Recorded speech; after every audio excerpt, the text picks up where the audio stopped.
नमस्कार साथियों, मैं प्रमोद खंडूड़ी। और जैसे आप देख रहे होंगे लगातार इस समय लोकसभा चुनाव चल रहा है। लोकसभा चुनाव के तहत मैं कई ग्रामीण क्षेत्रों में गया हूं और ग्रामीण क्षेत्रों में आपको मैंने विकास की हकीकतें दिखाई है।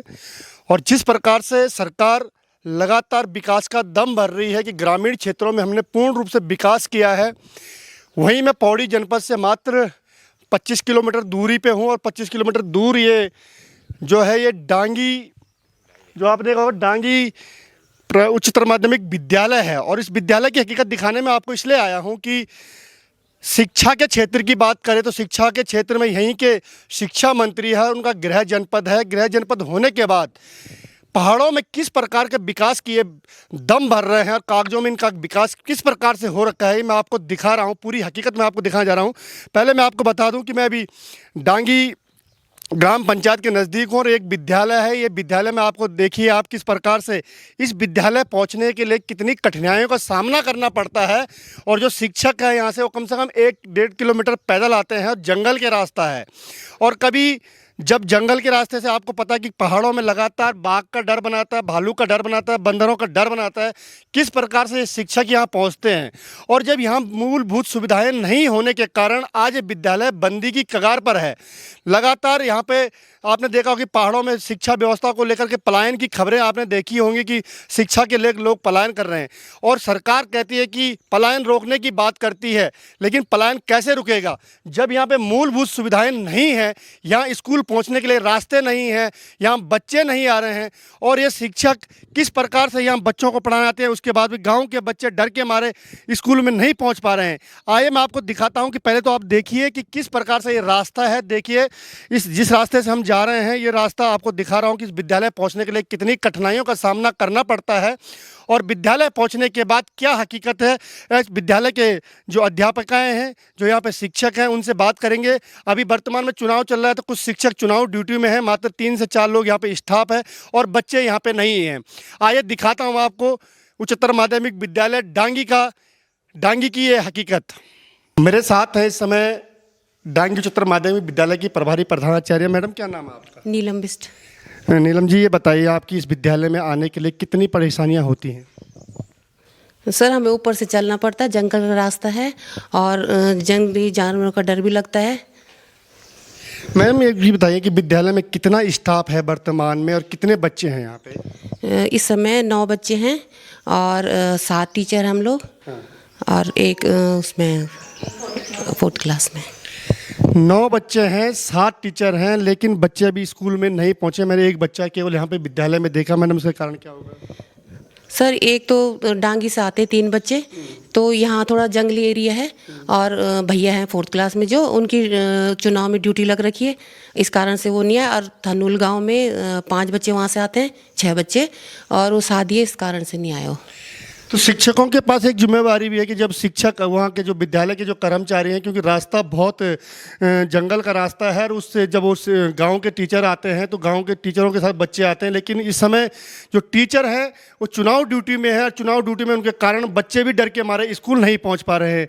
लेकिन अगर यहाँ पर बात करें, अगर सुविधाओं की बात करें कि एक जंगल के बीच में विद्यालय है, आप लोग अगर जब यहाँ पर स्टाफ कम होता होगा तो डर लगता होगा? हाँ सर, लगता तो है डर। हम लोग साथ में ही आते हैं। एक दिन तो मैं आ रही थी, मुझे मतलब इतने डर लगी सर, थोड़ा मैं भाग नहीं पाती हूँ। आते तो हम टाइम पे सब, और पता नहीं क्या था सर, वो इतनी तेज आए वो जानवर, मतलब मैंने सोचा मेरे पे झपटेगा, लेकिन ये सीधा निकल गया। डर तो है ही सर, हमेशा रहता है कहाँ पे मिले।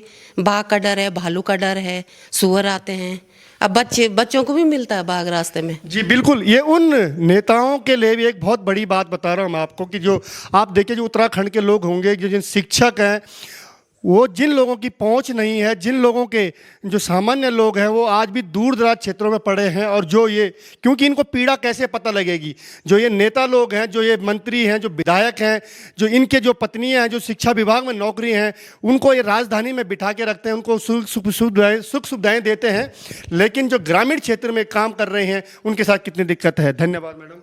मैम नमस्कार। नमस्ते सर। क्या नाम है आपका? मेरा नाम मंजू शाह है। आप किस सब्जेक्ट में हैं यहाँ पे? मैं यहाँ सामान्य जूनियर में हूँ मैं जी जी। बाकी ये उच्चीकृत विद्यालय हैं, बाकी लोग एलटी में हैं, मैं जूनियर में से हूँ सर। मैम, यहाँ पे बच्चे नहीं हैं विद्यालय में, जंगल के बीच विद्यालय, क्या कहेंगे आप? जी सर, यहाँ पे सारे लोगों का पलायन हो चुका है। जो हमारा ठंगरदार विद्यालय था यहाँ पे प्राथमिक विद्यालय, वो बंद हो चुका है। थापला विद्यालय बंद हो चुका है। डकबोली धार्मिक प्राथमिक विद्यालय है, तो वहाँ पे भी 2-3 बच्चे हैं। यहाँ पूरा गांव ही खाली हो चुका। गांव में 1-2 लोग हैं केवल, वो भी बूढ़े बूढ़े हैं बस। खाली होने का मुख्य कारण क्या देखती है? मुख्य कारण तो यही है कि विकास नहीं हो रहा क्षेत्र का। यहाँ कुछ लोगों को रोजगार नहीं मिल पा रहा है, स्वास्थ्य की सुविधाएं नहीं हैं, तो कई कारण हैं सर। जी बिल्कुल, विकास नहीं है, स्वास्थ्य सुविधाएं नहीं हैं, जिस प्रकार से मैडम बता रही हैं। आप लोग इतनी दूर पैदल जंगल से आते हैं, क्या दिक्कत होती है? सर कई बार बहुत दिक्कत होती है। हम तो डंडे पकड़ के आते हैं, मतलब अपनी जान बचाने के लिए। अब नौकरी है तो आना है ही। मेरे को इस विद्यालय में 22 साल हो गए। 22 सालों से मतलब इतनी उतार चढ़ाव ये हम इतने सालों से 22 साल में आपको यहाँ से ट्रांसफर नहीं मिला? ट्रांसफ़र भी नहीं मिल पाया सर। कोई सुध लेने वाला नहीं। हर साल फॉर्म भरे जाते हैं, लेकिन कोई पूछने वाला नहीं है। देखिए, शिक्षा मंत्री जी, आपको इस खबर को देख रहे होंगे, 22 साल से एक मैं शिक्षक एक ही जगह बैठी हुई है, और उस स्थिति में बैठी हुई, किस परिस्थिति में होगी, क्या उसकी मानसिक स्थिति होगी, कैसे, क्योंकि आप लोग देखते हो कि आप जो सिफारिशों पे 2-2 साल में, 3-3 साल में शहरों में उन शिक्षकों को ट्रांसफ़र करते हैं जिनकी पकड़ होती है। धन्यवाद मैडम आपका। Thank you sir. नमस्कार मैम। नमस्कार सर, क्या नाम है आपका? मेरा नाम शीतल भट्ट है जी। शीतल जी, ये बताएं कि आप बच्चे नहीं हैं, आप एक बच्ची को पढ़ा, कितने बच्चों की स्ट्रेंथ है पर, क्यों नहीं है बच्चे? जी, ये क्लास 10th है, इसमें 2 स्टूडेंट हैं टोटल, और एक आज प्रेजेंट है, एक एब्सेंट है। हाँ जी। कितनी परेशानियां हैं हो रही हैं? परेशानियाँ जी देखिए, बच्चे तो कम हैं चाहे ज़्यादा है, टीचर को तो अपनी ड्यूटी पूरी करनी ही होती है। पर ये है कि बच्चों को थोड़ा आने जाने में बहुत असुविधा होती है, क्योंकि उनका घर बहुत दूर है। गांव यहाँ जो है 3-4 गांव को ये कवर करता है इसको, तो वो काफ़ी दूर है, और बीच में नहीं जंगल का रास्ता होता है, अकेले आना पड़ता है। छोटे छोटे बच्चे हैं, पेरेंट्स भी अपने कामों में व्यस्त रहते हैं, तो वो भी उनको स्कूल तक छोड़ने में थोड़े असमर्थ से दिखाई देते हैं। तो बच्चों को अकेले ही ये सफ़र तय करना होता है रोज़ का, और जंगली जानवर का तो यहाँ पे डर बना ही रहता है।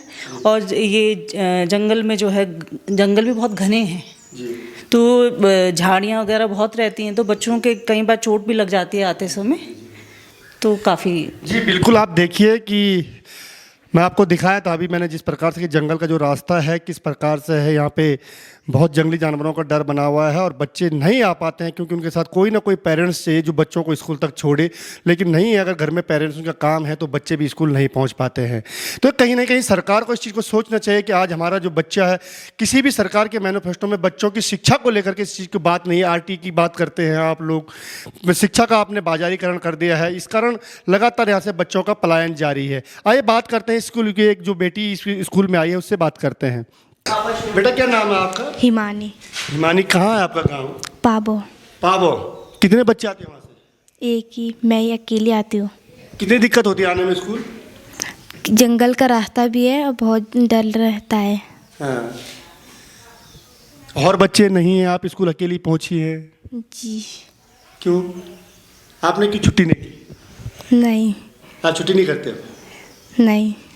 आपने देखा होगा बेटा, आप 10वीं में पढ़ रही हैं, थोड़ा सा जानकारी होगी बच्चों की। सरकार की अगर बात करें, सरकार की जो आपके गांव में सुविधाएं हैं, या आपके गांव में रोड की सुविधा, स्कूल की सुविधा, क्या दिक्कतें हैं ऐसी सुविधाएं? सड़क भी नहीं है हमारे यहाँ। सड़क नहीं है आपके यहाँ? नहीं। तभी पैदल आते हो आप लोग? जी। तो देखिए, बेटी का खुद कहना है कि सड़क नहीं है और वो अकेले यहाँ पे पहुँचती है, किस प्रकार से आती होगी आप समझ सकते हैं इस चीज़ को। तो आपने देखा होगा कि अभी वो जो बच्चे हैं, जो शिक्षक हैं, उनकी परेशानी उन्होंने अपनी समस्याएं बताई हैं। और मेरे साथ इस ग्राम पंचायत के ग्राम प्रधान हैं। क्या नाम है भाई साहब आपका? नमस्कार, मेरा नाम भगवान सिंह चौहान। भगवान सिंह जी चौहान जी, मैं आपके यहाँ क्षेत्र में पहुँचा, आपने देखा कि यहाँ रास्ते नहीं हैं, सड़क नहीं है, जो गाँव से जो शिक्षक आते हैं वो जंगल के रास्ते हैं, बड़ा डर बना हुआ है। क्या कहना, क्यों नहीं हो पाया यहाँ का विकास? विकास एक तो मेन समस्या हमारी रोड की है। 3 किलोमीटर ये विद्यालय स्टाफ है, 3 किलोमीटर इनका पैदल जाते हैं, आना जाना लगभग 6 किलोमीटर है इनका आना जाना ना। रोड नहीं है, इसलिए फिर गांव का पलायन हो गया, बच्चे नहीं हैं। अब यह हमारा जो प्राथमिक विद्यालय था वो बंद हो गया, यहाँ भी 9 बच्चे हैं, धीरे धीरे ये भी बंद होने के कगार पे है। फिर जैसे रास्तों की हालत ठीक नहीं, तो हमारे पास एक सुख निधि होती है कि 2 किलोमीटर का रास्ता है, ये जंगल के सीधा गांव की तरफ जा रहा है, तो इतना बजट नहीं मेरे पास कि मैं इसको अपनी निधि से बना पाऊँ। और जहाँ तक हमने कोशिश की, जहाँ पे ज़्यादा डेंजर था या ख़तरनाक था वहाँ पे हमने रास्ता ठीक किया है। जहाँ पे खतरनाक था वहाँ पे ठीक किया। लेकिन प्रधान जी एक चीज़ बात बताऊँ मैं कि सरकार लगातार कह रही है कि हमारे पौड़ी जनपद की बात करें तो यहाँ पे तमाम बड़े नेता, शिक्षा मंत्री यहाँ के हैं, जो सड़क मंत्री है वो यहाँ के हैं, PWD मिनिस्टर यहाँ के हैं। वो विकास की कागज़ों में तो पूरा विकास दिखाया जा रहा है कि पूरा भारत में विकास हो चुका है, आपके क्षेत्र में क्यों नहीं पहुँचा विकास? विकास तो आप देख ही रहे हो, आप कागजों में ज़्यादा हो रहा है, धरातल पे तो हमें दिखाई नहीं दे रहा है। अब ये सामने हमारा गांव है डांगी, बड़ी मशक्क़त के बाद हमने यहाँ रोड पहुँचाई है ना। फिर उससे पहले रोड की हालत, आप आ रहे हो उस रोड पे देख कितने दयनीय हालत हो रही है रोड की। जी, तो मेरा अनुरोध है उत्तराखंड सरकार से कि जिस प्रकार आप विकास के दावे कर रहे हैं और जिस प्रकार का आपका कागजों में जो विकास हो रखा है, उस विकास की अगर हकीकत आपको देखनी है तो आप कलजी खाल ब्लॉक के इस क्षेत्र में ज़रूर पहुँचें। अगर आपको खबर अच्छी लगी तो लाइक और शेयर ज़रूर करें। नमस्कार।